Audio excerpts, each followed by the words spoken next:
Good evening అండి. కృష్ణవేణి గారు, నా వాయిస్ వినబడుతుందా? Good evening. Me audio please continue. అందరికీ నమస్కారం అండి. లక్ష్మీనాథ్ గారు, మీకు అమ్మాయి వీక్షకులకి,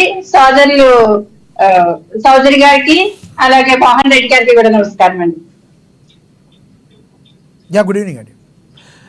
కృష్ణవేణి గారు ఇప్పుడు ఏంటి, పవన్ కళ్యాణ్ గారు గెలిచిన తర్వాత మళ్ళీ పిఠాపురంకి రాజీనామా చేస్తారని, ఏదో ఎంపీగా వెళ్తున్నారని ఏదో రకరకాల మాటలు వస్తున్నాయి, నిజం ఉందా దానిలో?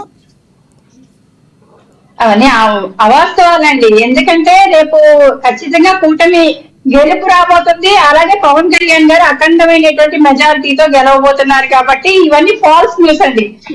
పవన్ కళ్యాణ్ గారు చెప్పారు, నేనైతే నా స్వస్థలం పిఠాపురం నియోజకవర్గాన్ని నా స్వస్థలం చేసుకుంటున్నానని. ఆయన అక్కడ సొంతంగా ఇల్లు తీసుకోవడం జరిగింది, మళ్ళీ భూమి కూడా తీసుకోవడం జరిగిందండి సొంతంగా, ఇంకొక ఇల్లు నిర్మాణానికి కూడా. ఇవన్నీ జరుగుతున్నటువంటి ప్రక్రియ. పవన్ కళ్యాణ్ గారు అయితే పిఠాపురం నియోజకవర్గం నా స్వస్థలం అని చెప్పడం జరిగిందండి. అక్కడ రాజీనామా చేస్తారు, మళ్ళీ ఎంపీగా వెళ్తారు అన్నది ఇదంతా కూడా అవాస్తవం అండి, ఫాల్స్ న్యూస్.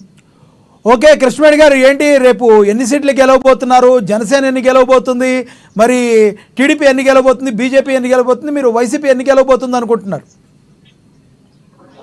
ఖచ్చితంగా అయితే మాత్రం 21 స్థానాల్లోని ఖచ్చితంగా గెలుస్తున్నాము అండి. అలాగే ఎంపీ 2 కూడా ఖచ్చితంగా గెలుస్తున్నాము. ఎందుకంటే అక్కడ చూసింది అభ్యర్థులు ఎవరైనప్పటికీ కూడా, అభ్యర్థుల బలం ఎంతైనప్పటికీ కూడా అక్కడ పవన్ కళ్యాణ్ గారిని చూశారు, అలాగే గాజు గ్లాస్ ని చూశారండి. చూసిన దాని మీద ఖచ్చితంగా 21 సీట్లు, అలాగే ఎంపీ 2 కూడా గెలిపించడానికి సంసిద్ధంగా ప్రజలు వెతుక్కుని ఓటేశారు గాజు గ్లాస్ కి. అలాగే కూటమికి సంబంధించి నేను అనేక సార్లు చెప్పడం జరుగుతుంది, కూటమికి సంబంధించి మాత్రం మేమైతే చాలా బలంగా ప్రతి చోట ఎలక్షన్ చేశాం కాబట్టి మేము కూటమికి సంబంధించి ప్రభుత్వాన్ని అయితే రేపు స్థాపించబోతున్నామండి.